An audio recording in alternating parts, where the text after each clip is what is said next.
All right, we have one more property to talk about today for math, and that is the identity property.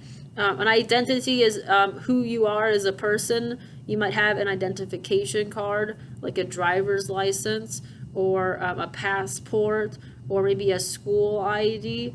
ID standing for identification, that tells you or somebody else who you are. And that's the same thing for math. We have this property that can let us know what a number is. So let's start with addition.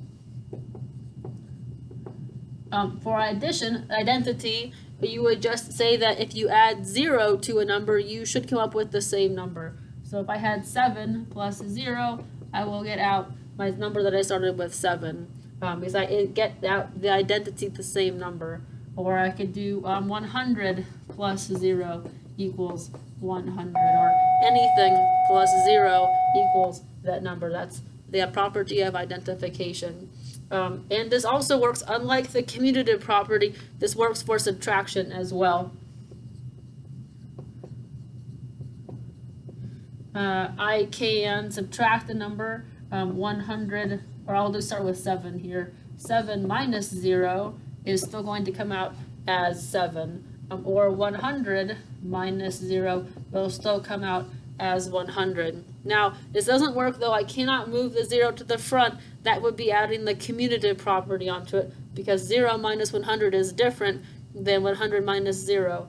However, if you keep that 0 in the same spot, anything minus 0 or anything plus 0 will come out with the number that you start with. This also is true for multiplication and division. However, for identity, we use 1 with multiplication and division. So we'll start with multiplication. In this case, I'm going to be multiplying by 1.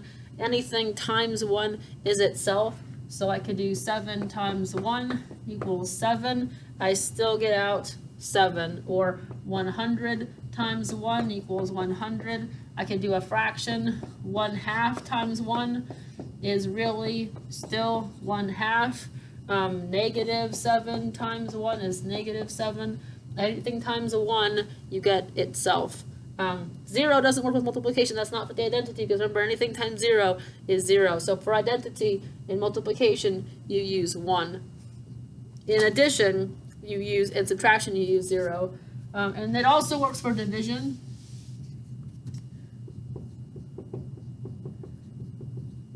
If I were to divide 7 divided by 1, I would get 7.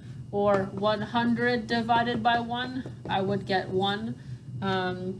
1/2 divided by 1 would be 1/2. Anything divided by 1 will come up with itself, its identity.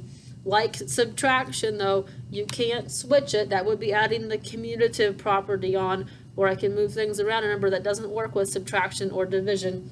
1 divided by 1/2 would be something different, or 1 divided by 100 would be something entirely different. So you have to keep that 1 in the same place.